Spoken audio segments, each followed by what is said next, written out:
bakwiye kuzirya bitonze, wenda bafite icyuma bari kuzikeba, urumva yateye inogo ashyira mu itama yose uko yakabaye. Bose hano bacuruza inyama z'inka zitogosheje, ayisize ku isahani undi nawe arayifata arayirya, inyama iramwica. Ngo ni inyama ngo bita nyashi, ngo kiba gititira nyine, urufuzi rwaje arararama ararerembura, bakaba bajyana ibisanzwe, wenda iragenda ko birangira imuhitanye.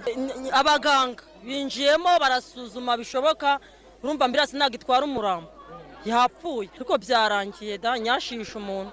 Inyama nzi ko ituwe yica abantu ntabaye uwa mbere. None ahangaha undi muntu arapfuye azira kurya inyama, birangira uyu muntu yitabye Imana. Ni mu karere ka Bugesera, ni mu murenge wa Mayange, ni mu kagari Kambyo, nibwo umugabo avuye ku kazi k'igifundi nk'uko bisanzwe araza yaruza inyama, bamuhereza ngo inyama yitwa nyashi. Iyi nyama ayimize arangije ahita yitaba Imana, dore yuko ngo yafunze umuhogo. Abaturage bakaza biruka nkabona umuntu ari gusepfura, bamukubita ibipfusi kunda, ngo barebe yuko iyi nyama yazamuka. Birangira iyi nyama yanze kuzamuka, ako kanya abaturage bose bahamagara imbangukiragutabara byihutirwa. Imbangukiragutabara yaje itarwiyambitse, mu kuhagera nibwo yasanze uyu mugabo yarangije kwitaba Imana, wari umaze kurya inyama yitwa nyashi. Iyi nyama ikaba yarirangije kumwivugana. Inyama ngo igura amafaranga 300 y'amafaranga y'u Rwanda. Abaturage bibaza nimba izi nyama ari izimbwa cyangwa ari izinka. Bavuga yuko ikiro cy'inyama kigeze ku mafaranga 7,000. Ni gute inyama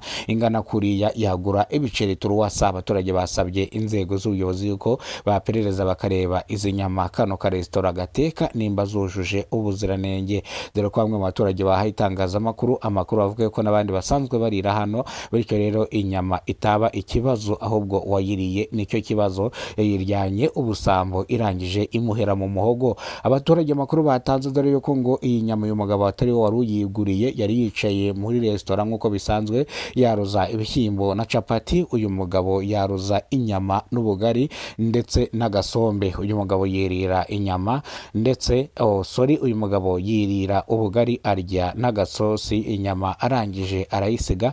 Mu gusiga inyama uyu mugabo wundi wari waruje uducapati n'udushyimbo ahita bibona yuko umugabo ayisize, ariyadukira aragenda arayirya. Mu kuyirya rero nubwo yayimize ikahita ihera mu muhogo, abaturage bakazana bagakubita mu muhogo, iyi nyama yanga kuzamuka. Rero abaturage bahita bahamagara imbangukiragutabara byihutirwa cyane. Akanya ko guhumbya imbangukiragutabara rihageze, mu kwagera mu gupima umuntu imbangukiragutabara isanga arangije kwitaba Imana, nabo bahita bagwa muri koma, bagira agahinda kuntu umugabo nk'uyu ahise yicwa n'inyama. None ahangaha ako kanya ambulance yahise yamagarwa gutabara ahandi, ihita igenda itarwiyambitse, itazi imodoka ya polisi ishinzwe gutwara imirambo bamushyiramo. Aka kabari rero katangiye kugenzurwa ngo barebe nimba ibyo gakora byemewe n'amategeko. Abaturage bavuze yuko n'ubundi uwo mugabo iyi nyama ntago yarayiguze, bityo rero uyu mugabo wa kano ka resitora bityo ntibagire icyo bamubaza, dore ko ishami ry'ubugenzacyaha ryageze rigakora iperereza bagasanga izi nyama ni ibitabazi by'inka, niyo mpamvu zigura amafaranga make. Ni za nyama zitwa nyashi ziba ku nka inyuma z'ibitabazi, ngira ngo abenshi murabizi, ntago nirirwa mbitindaho. Ishami ry'ubugenzacyaha buro ryahise ryigendera, ribona yuko umugabo ari we wizize kuba yamize inyama bunguri, bikarangira imwivuganye. Bivuze ngo bimeze nk'aho uyu mugabo ari we wiyahuye, bityo nta muntu wamwishe. Iyo nyama ni wayifatiye arayifata ubwe arayirya, kandi ikindi iyo nyama ntabwo yari yayiguze aho ngaho, wayiguze yayitaye, uwo nguwo wundi ayiriye ahita yitaba Imana. Bityo rero uyu nguwo wacuruzaga ka resitora nta kintu bigize bamutwara. Abaturage basabye ishami ry'ubugenzacyaha yuko uyu mugabo rwose yaba arengana, baramutse bamuhannye bamuziza ibyaha nk'ibi ngibyo uyu mugabo wari ufite inda mbi y'ubusambo.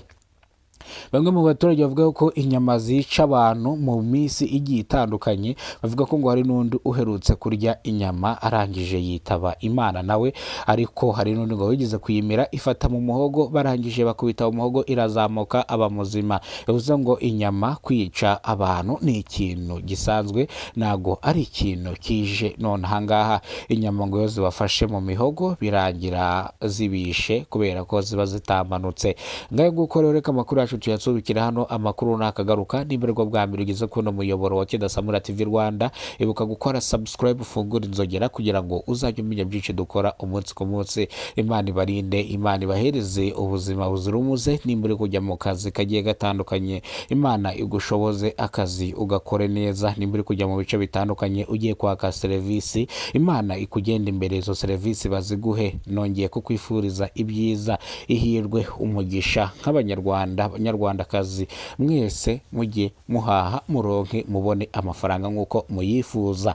Kandi ikindi yakoze subscribe w'agaciro, nongera kugushimira inshuro nyinshi, nkomeza kukwita umuntu w'ingenzi ku icano yacu. Nimba nawe utarayikora, nyaboneka kora subscribe kugira ngo nawe ujye mu mubare wabo dushimira umunsi ku munsi. Turagukunda cyane, Imana ikurinde, Imana iguhereze ubuzima buzira umuze.